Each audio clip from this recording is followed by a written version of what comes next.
Good evening, my very dear friends. This is that speech that you have been expecting, and it is true that I did prepare a speech, but unfortunately, if you'll forgive me, I've forgotten it, owing to the fact that I'm a bit nervous,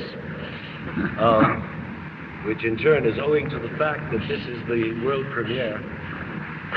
I've also lost my voice. This is the world premiere of a piece that my beloved collaborators and I have been working on for nigh on to 4 years. So I'm a bit nervous. But I do not come with bad news. On the contrary, I am very happy to report that the entire company is here. No one is sick. And that, to my utter amazement, may I add, and the entire orchestra, which is a superb one, all Philadelphians, and all the scenery and even costumes and lights. The only trouble is that the scenery didn't get here until Saturday afternoon, which is a mere 3 days ago, and that meant that our most excellent company could not touch foot to stage until that moment, which is, of course, what forced us to cancel our preview last night, which we did with great regret. However, you Philadelphians know all about this sort of thing, and I spent 2 years of my life in Philadelphia, and I know that you know all about late scenery, and you know all about flu epidemics and related things that have only aggravated our lateness. In fact, I know that you are the best trained out-of-town public in the whole country. So, with that in mind, I just would like you to understand that this evening may be a long one, a long haul, marred by pauses in which scenes simply do not appear, and in which you are subjected to the awful agony of sitting in black silence when nothing seems to be happening. If this should occur, which I fervently hope it doesn't, please know that we are all sharing your agony, and that we are trying to make it as brief as possible. And as the producer of My Fair Lady said in this very city the other night at the first performance of My Fair Lady to his first preview audience, quoting Tennessee Williams' great curtain line from Streetcar Named Desire, "I have always depended on the kindness of strangers." So thank you, and I hope you have a wonderful time.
Someone asked me this morning what this play was about. Who was it now? You know something? That's funny. Sometimes it feels like we always been in rehearsal. I didn't see anyone this morning except my dog. And we always gonna be in rehearsal. Of course, it was a kid who takes my dog to the park. He asked me what the play was about, and I couldn't tell him. In fact, last night I dreamt I heard somebody yell, "Strike the set!" And a bunch of stagehands took the whole country away. You know what was left? I really don't know. Nothing. What? Nothing. You think this play's about nothing? That's not what I said. Sounded like nothing. That's what I said. Oh, you're making me very nervous. I'm sorry, kid. You're adding aggravation to my confusion. Mr. President, is I wrong or is you wearing a new knitted brow tonight? Mr. Interlocutor, that is a united statement of the fact. What has put you on the horn about dilemma? This play and what it's about. It's about the first 100 years of the White House. I knows that. And the threats that was made on that Oedipus. I knows that. And you plays all the presidents. I knows that. Then why is you on that horn? Because I can't seem to find a meaningful relation between what I'm saying and what I'm doing. Mr. Servitude, has you something that might depopulate the situation? I'm afeard that that's a presidential home that poor man is sitting on. About the size of the Washington Monument. Because saying one thing with the left hand and doing something else with the right hand is in the great tradition of that over a book. Then to put it on the blunt, you don't know what this play's about either. I sure do. What? This here play, if I may be real clear, is Here, play! If I may interrupt, is about housekeeping. Yes, ma'am. And I do not mean how many for dinner or Clara changed the sheets. I mean housekeeping. Holding on to it. Yes, my dear. And I'll tell you what else it's about. It's about time this rehearsal started. Mr. Stage Manager, would you please manage the stage? All right, everybody. The northern delegates to the right of Washington. The southern delegates to the left of Washington. Now that the interruption has expired, this here play is about me. You? Has anyone seen Washington's teeth? Yeah, I got him. Did you say you? I said me. I think discrimination's gone to your head. First, everybody. Scene one. Mr. President, and I don't care which one you are, when the sun sets over the west wing and your shadow gets longer, that's me. Are you trying to tell me that from the very first moment of this play till the final Curtain!